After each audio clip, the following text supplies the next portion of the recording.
And good afternoon, evening, morning. Welcome back to the Shadow Gallery. I am your host, as always, James Donnelly, and it is the week of May 11th. It's Friday the 13th today, but since it's a new week, you know what that means. It means it's new comics, bitches! So, I'm trying to work that out kind of like pigs in space, you know, for those of you who are actually watch The Muppet Show. Anywho, so let's jump right in. I'm going to start with some of the stuff from Free Comic Book Day,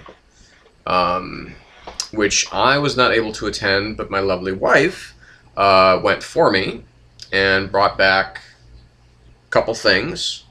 A couple things I read online, so let's get to that. So the couple things that you did bring me, I'm going to do a really, really fast one. And that is the special edition of Green Lantern, which includes a Flashpoint preview. Okay? This was nothing. It was a reprint of Secret Origins Part 2, or Secret Origin Part 2, which was back like two, maybe 3 years ago in Green Lantern. So that was a little bit disappointing. I was hoping we'd have something of a segue, maybe to get people into the War of the Green Lanterns that's going on right now, which I'm not really reading, but instead it's more of a primer for the movie. Okay, and I can understand that. That's fine, but, don't pass it off as a special edition. There's nothing really that special about it. Secret Origin was a great story arc. It was really cool. But, this is just a setup for, it's basically to get people ready for the movie. And like I said, I get that. So, it really was of no importance at all. Moving on. This was one that I really enjoyed. I have no idea if this is a reprint or not, but it is Captain America and Thor, the Mighty Fighting Avengers. Now, this was really neat because it is, as it says up here, it says great for all ages. You can't really see that, but great for all ages. And, again, I have no idea if this is a reprint or not. It may very well be. But, essentially it's a very, it's kind of a kid-oriented, but not childish. It's childlike, but not childish. Because it's basically, you got Cap during World War II. You've got Thor, presumably not quite present day because he doesn't have his beard. But he didn't always, so I keep forgetting that's kind of a new thing for Thor. And I guess I'm, associating it with the film, so... anyway, so we've got, a young Thor and a young Cap, that, end up, in the days of Camelot, fighting alongside King Arthur, and of course this is all caused by Loki. Loki is actually is pretending to be Merlin. And, it's, the art is really fun. Essentially, it's like watching, watching a cool, Cap and Thor cartoon.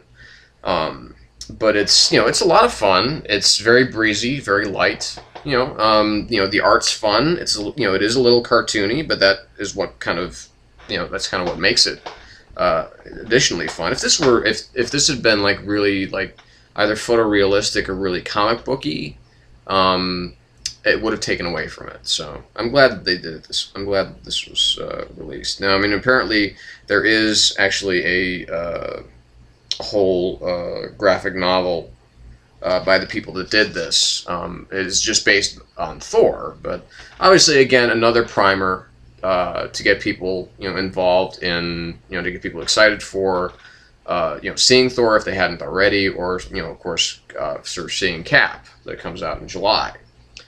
So, again, but it was just, it was a good story, though. I liked it. I really enjoyed that. Now, as far as then we had 2 original stories that I also was able to pick up. You had Amazing Spider-Man Free Comic Book Day, which reunited Dan Slott and Humberto Ramos. Essentially it starts out, we're looking at Madam Web, Julia Carpenter. She was the second Spider-Woman, the one that was in kind of the black and white uniform, if memory serves. And she's the newest Madam Web, the latest one, anyway. And she is, talking about, we're looking at, the origin story of Spidey again. And, in case you haven't gotten sick of seeing that story being played out over and over again. And then it kicks into present day where Madam Web is basically standing on a rooftop with Shang-Chi, Master of Kung Fu. And they are watching Spidey get his ass handed to him by Spider-Woman, by Jessica Drew. So that's a little fucked up. Since they both are Avengers, why would they be fighting? Well, it turns out that she is actually under the pheromone control of the Mandrill.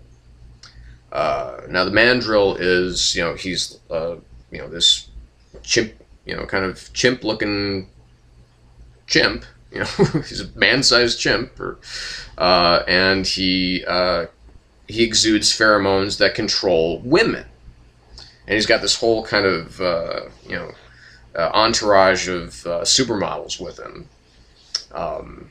he's just having fun watching Spidey, Spider-Woman, basically looking to kill Spider-Man. So, and this is basically the reason that Shang-Chi is watching this is because his Spidey's connection to the web of life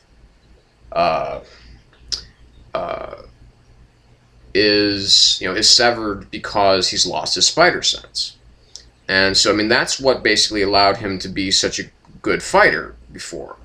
And now, this whole thing is, the reason that she's got Shang-Chi up there is so that if Spider-Man chooses to get assistance, Shang-Chi will agree to train him in the ways of Kung Fu and help kind of develop his own style, so that he doesn't have to rely so much on his spider sense.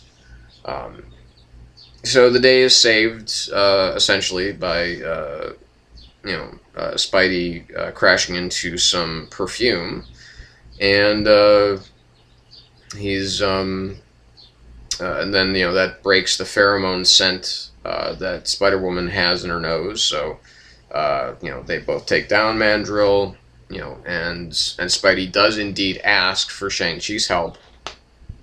Sorry about that.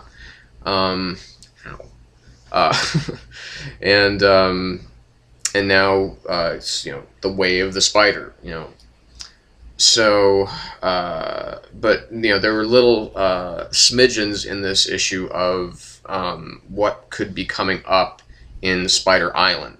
That whole kind of event that's going to be going on. Whether it's going to be called Infested or Infestation or whatever, it's just going to be called Spider Island. Either way, some interesting looking things might be coming up. So, we'll come back after a short break here, and we'll talk about the other comic from Comic Book Day, which is the Super Dinosaur comic, and we'll move on. Okay, so we'll be right back.